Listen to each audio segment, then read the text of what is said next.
এক জঙ্গলে একটা বিশাল বাঘ বাস করত। বাঘের গায়ে চাকা চাকা দাগ, সে খুব শক্তিশালী ছিল। একদিন তার বাচ্চা হারিয়ে গেল। সে বনের এদিক ওদিক ঘুরে বেড়ায় বাচ্চার খোঁজে, কিন্তু কোথাও পায় না। বাঘ তখন খুব চিন্তায় পড়ে যায়, কোথায় গেল, কোথায় খুঁজে পাই। তখন সে ভাবল একবার বাদরের কাছে যায়। বানর ছিল গাছের ডালে বসে। বাঘকে দেখতে পেয়ে বানর বলল, হে বাঘ মশাই, এদিকে কোথায় যাচ্ছ? বাঘিনী তখন উত্তর দিল, আর বলো না, আমার বাচ্চা হারিয়ে গেছে গো। কোথায় পাই বলো তো? আমি তো এদিক ওদিক চারদিক খুঁজে বেড়াচ্ছি, কোথাও খুঁজে পাচ্ছি না গো। তুমি কি দেখেছো আমার ছোট্ট বাচ্চাটিকে? আমি খুব চিন্তায় পড়ে গেছি, কি করি বলো তো বানর ভাইয়া, আমি কোথায় খুঁজি? এই সব কথা শুনে বানরটি বলল, তুমি কুকুরের কাছে যাও। কুকুরের কাছে গিয়ে বাঘ সব কথা বলল। কুকুরটি শুনে বলল, আমি তো এদিকেই দেখছিলাম, তোমার বাচ্চাটাকে কোথায় যেন যাচ্ছিল একা একা। আমি ভাবলাম ও হয়তো খেলাধুলা করছে। না গো, আমার খুব চিন্তা, যে করেই হোক বাচ্চাটাকে খুঁজে পেতে হবে। একটু দেখো না গো, কোথায় খুঁজে পাওয়া যায়। কুকুরটি তখন পরামর্শ দিল, তুমি একবার কচ্ছপ ভাইয়ার কাছে যাও, সে হয়তো নিশ্চয়ই খুঁজে দেবে তোমার হয়ে। তারপর বাঘ আর দেরি করল না, কচ্ছপের কাছে গিয়ে বাঘ সব কথা খুলে বলল। কচ্ছপ ছিল খুব জ্ঞানী প্রাণী, সে কড়া ভাষায় বাঘকে বলল, তুমি শাসন করতে পারো না তোমার বাচ্চাকে?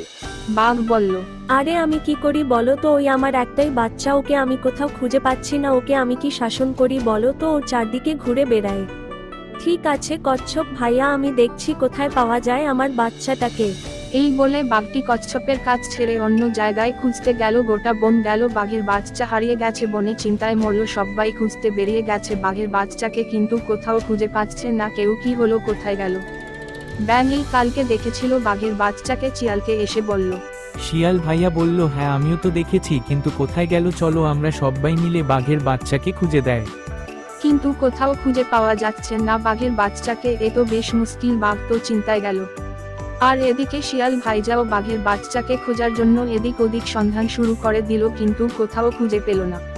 তারপর শিয়াল মন খারাপ করে বাঘের কাছে গিয়ে বলল, বাঘ ভাইয়া আর কি করব বলো? তুমি আর চিন্তা করো না, তোমার বাচ্চা তোমার কাছে ঠিক ফিরে আসবে। আমি ঈশ্বরের কাছে প্রার্থনা করছি, তোমার বাচ্চা তোমার কাছে ঠিক ফিরে আসবে। এদিকে বাঘের বাচ্চাটি মাসি বাড়ি বেড়াতে গেছে, তার মাসি হলো বেড়াল।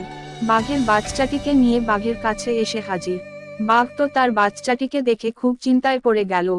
এই তো আসছে, এই তো আসছে, দাঁড়াও। তারপর তো শাসন শুরু করে দিল, বলল, এই দেখো, তুমি কিন্তু কোথাও যাবে না, আমি তোমাকে সারা জঙ্গল খুঁজেছি জানো।